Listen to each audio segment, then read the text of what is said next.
Okay, it says Tucker Carlson, anger after Fox News host says British civilized India.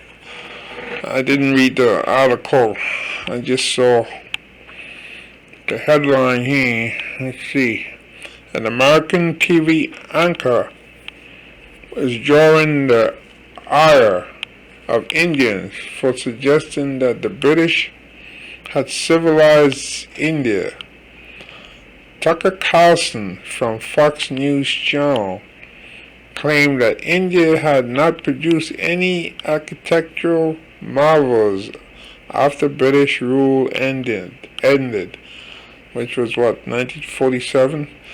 The anchor made the statement during a show on Queen Elizabeth II, who died last week, age 96. His comments have been criticized as racist and uninformed by politicians, commentators, and social. Well, welcome to the club, This guy, to be fair, he says a lot of crazy stuff in America right here about other Americans. So this doesn't surprise me. He's in it for shock value. There come at a time when the Queen's death has received a sensitive debate about the empire's colonial past. In recent days, a number of prominent writers and academicians across the world, including in India, have criticized the British monarchy, which they say is yet to reckon with the indignities and brutality of the empire. Mr. Carlson sought to debunk this argument in his show last week, when he claimed that the British Empire was more than just genocide. Strong countries dominate weak countries. This trend has changed, he said in a clip that has since gone viral on Twitter. The anchor added that unlike the U.S., the English took their colonial responsibility seriously and ruled the world with decency unmatched by any empire in human history. What's funny about that is that America had a revolution, from the British, because according to the people who lived there at the time, the colonialists who lived under the British, they found the British to be very, very inferior. Going back to, what was it, George III? I believe George III, in the 1700s. So I had to pause here and put that in, where this guy is saying, that colonial responsibility seriously and rule the world with decency. No, because you heard of the Boston Tea Party, where people were being taxed and so forth, and they say that they had no representation, no fairness, no decency, or anything like that. And the British would hang you, back in those days. They hang you at high noon, just to teach a lesson that you don't stray and you don't go against the British. And even after all that, after independence, the British came back, what we call the War of 1812. So 1776 was when the colonists declared independence from Great Britain. So America formed a nation, right? So you go into the 1800s, and then in 1812, the British came back to burn the White House down. Instead of saying, you know what, these people wanted to be on their own, let's respect that. No, they didn't respect that. They came back. So the War of 1812, even though it started around that time, it didn't really end then. It went on for a while, because you had the Battle of New Orleans, where the British were fighting Americans down in New Orleans, and so forth. And you have to remember, too, that this was a time when the British was the most powerful nation in the world. This was after Napoleon Bonaparte. This was after the Battle of Trafalgar, right, with Lord Nelson, when the British were fighting both the French and the Spanish. And if you go to London, you will see a square there, Trafalgar Square.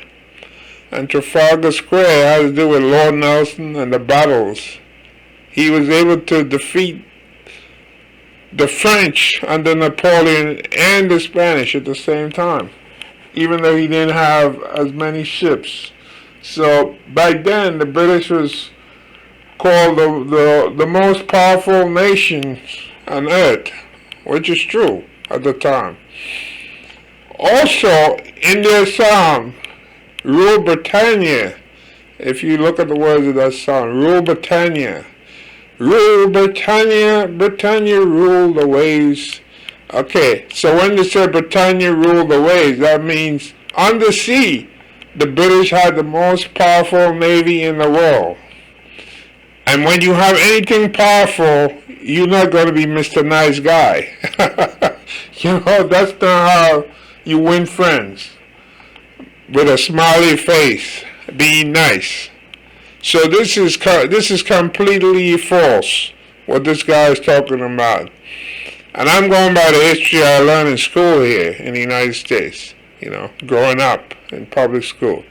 So when the British pulled out of India, this is in quotation, they left behind an entire civilization, a language, a legal system, schools, churches, and public buildings, all of which are still in use today, he said.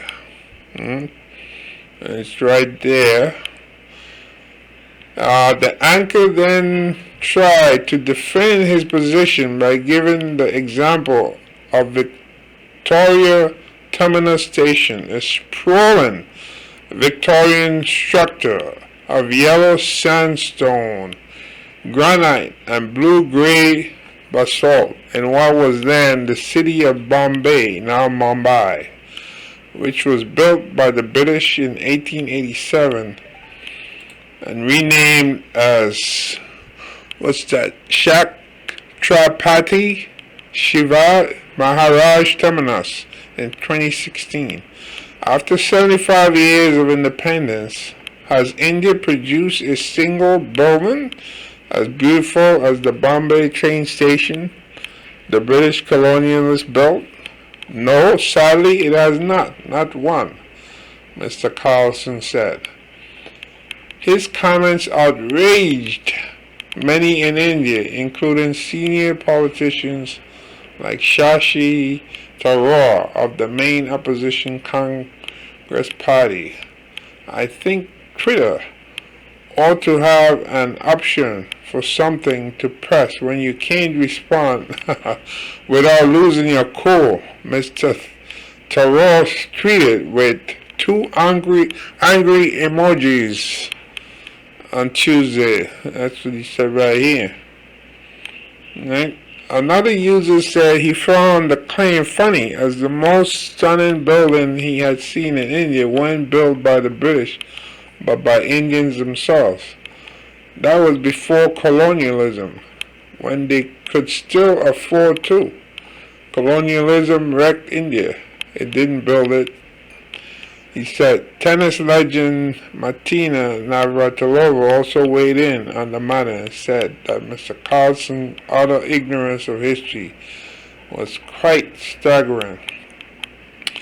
Your racism is off the charts, and your stupidity on this particular issue is of Olympic proportions, she tweeted. However, journalist Bakar Dutt said the controversy was blown out of proportion and called it a case of needless obsession with the white man's Orientalism, whatever that means. Amazed at how much time Indian media is willing to spend on a U.S. anchor who wouldn't even notice if you commented on this nation, she added. So with comments below. So let's go back to the top here. where he said, claimed that India had not produced any extra and that showing the Queen Elizabeth's comment had been criticized. And he talked about, okay, I remember seeing, this was one of these shows some years ago. I can't remember when. Probably with history or something like that. And they were talking about India. This was during the time of the reign of Queen Victoria, who reigned for a long time. I think it was like 63 years. She was reigning during the time of the Opium Wars. Those wars that were fought against China, the Qing dynasty at the time. Back in the, I think 1850s, 1860s, something like that. There were like two different wars against China, where the British ended up getting Hong Kong for like over 100 years. But the point is, there was this man. He went to India, not India. He left India and he went to England, and he spent some time in London, and he saw society as it is. And if you read works back then, like 19th century, 18th century London, it's not like it was now, No, like if you read like Oliver Twist, for example, you see what was going on, pickpocketing, that kind of stuff, lots of poverty. Children didn't have to go to school. There was no social order that said you had to be educated. Matter of fact, at one time, not too many people were able to read or write in England. That's how it used to be. At least going back during the time of Shakespeare. No. A lot of the people back then, they just worked for, they just worked around like for serfs or what have you. So there was no need to teach these people to read or write. But anyway, so when this guy was in London, he saw the poverty, the social mess that was going on. He said to himself, well, how can this be, That a country like England, so small, which is true, England is a small country. He said, how can these people be overseas and, controlling the whole population of India, such a large mass of land that was known as India. And look at the disorder, look at the society that they live in. The poverty, everything that's going on there. So when he went back to India, he decided to group together and get people, and they had like a battle. They were fighting the British forces, along with the local Indian forces that the British had local to keep order. I mean, eventually his forces were defeated by the British, but the point is, he was operating from the mindset that, wait a minute, you don't even have your country in order. You have so many social problems, poverty, illiteracy, little kids walking around the streets of London, pickpocketing people, and in those days in England, pickpocketing, if you were caught pickpocketing, people used to be hanged for pickpocketing. And they used to have public hangings, Yeah, in the squares. And people would stand around, like you go to a picnic, and see people being hanged for pickpocketing. And while you standing there looking at these people being hanged, that's how it used to be. Like how they do in Iran right now. Iran still does that. People will go around pickpocketing you while you standing there looking. So that's how it was. So This guy is really something. But what the British did do, and I have to say this, is that they were able to connect India like with the railroads. That's one thing that they did do on the positive side. They were able to build the railroads. And anybody knows, if you could put on the railroads and you could travel from one end to another, you connect the country. Just like how here in America, before the railroads, this country wasn't really up there when it comes to trading and all that stuff. But once they built all those railroads and you could connect from the west coast to the western parts of the country, the western states, and you could connect the east, you can carry a lot of stuff. You can carry not only people, but you can also carry cargo and stuff like that. And that really builds a country up. So yeah, maybe he should have said that, that they build like the railroad. He mentioned the train station or what have you.